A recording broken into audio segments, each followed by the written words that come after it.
The Gift of Love, Holy Thursday. Presence of God. O Jesus, grant that I may fathom the immensity of that love which led you to give us the Eucharist. Meditation. Having loved his own, he loved them unto the end. John 13:1-15.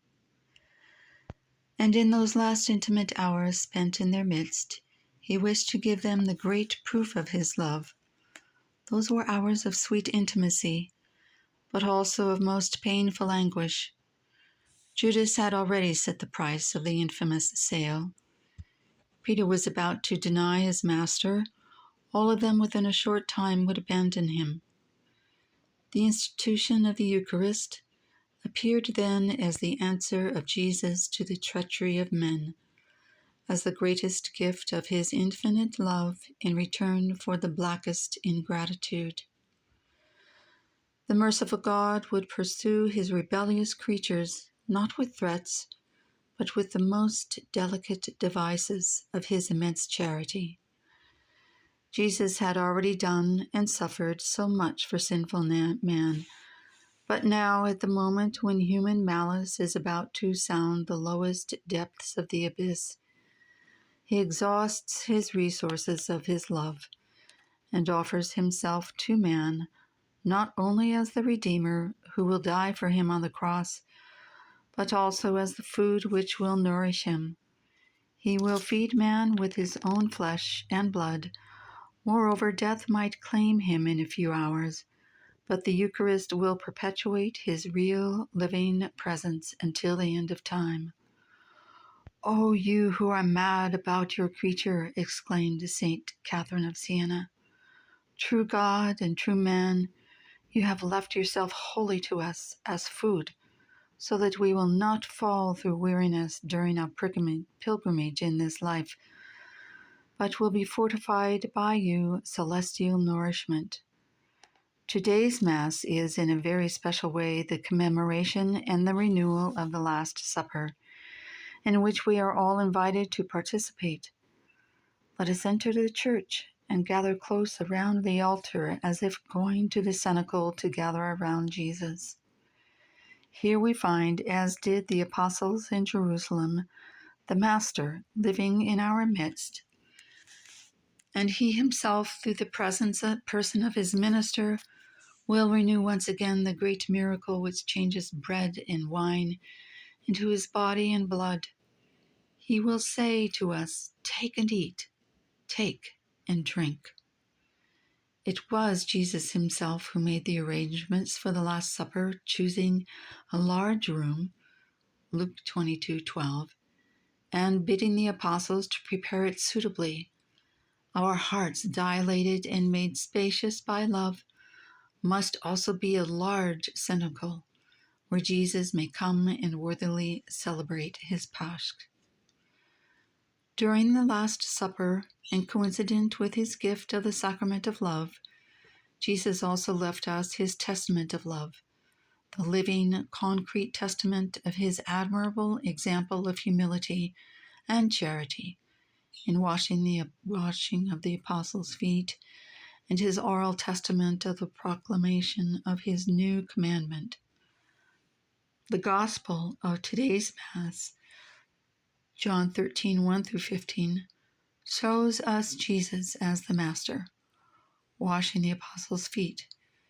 It ends with his words, "I have given you an example that as I have done, you also may do."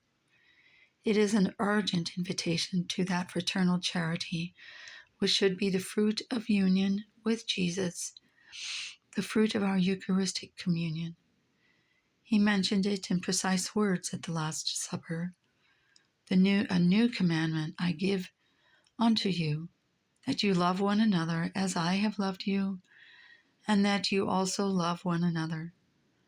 If we cannot imitate the love of Jesus by giving our body as food to our brethren, we can imitate him at least by giving them loving assistance, not only in agreeable circumstances, but also in difficult and disagreeable ones. By washing his disciples' feet, The Master shows us how far we should humble ourselves to render a service to our neighbor, even were he most lowly and abject. The Master, who by unceasing proofs of his love advances to meet ungrateful men and even those who have betrayed him, teaches us that our charity is far from his unless we repay evil with good, forgiving everything, and are even willing to repay with kindness those who have done us harm. The Master, who gave his life for the salvation of his own, tells us that our love is incomplete if we cannot sacrifice ourselves generously for others. His new commandment, which makes the love of Jesus himself the measure of our fraternal love, opens up unlimited horizons for the exercise of charity, for it means charity without limits. If there is a limit, it is that of giving, like the Master. Like the Master one's life for others, the greater love that this no man hath, that man lay down his life for his friends. Jesus revealed to us the perfection of fraternal charity in the same evening that he instituted the Eucharist, as if to indicate that such perfection should be both the fruit and the sacrament of the Eucharist and our response to this great gift. Colloquy. O Lord, Lord, how small and narrow is the house of my soul for you to enter. Enlarge it yourself. It is in ruins. Repair it. I know and admit that there are things in that are offensive in your sight. But who will cleanse it? Or to whom but you shall I cry, Purify me, Lord, from my hidden sins? St. Augustine. O good Jesus, to sustain our weakness and to stir up our love, you have chosen to remain always in our midst, and although you well foresaw the way that men would treat you and the shame and outrages from which you would have to suffer, O eternal Father, how could you permit your Son to live with us, to endure fresh insults every day? O my God, what great love in that Son, and also great love in that Father. But how, eternal Father, couldst thou consent to this? How canst thou see thy Son every day in such wicked hands? How canst thy mercy day by day and every day see him affronted? And how many affronts are being offered today to his most holy sacrament? How often must thou see him in the hands of his enemies? O eternal Father, surely all these scourgings and insults and grievous tortures will not be forgotten. Could it be that he failed to do something to please thee? No, he fulfilled everything, as he not already more than sufficiently paid for the sin of Adam.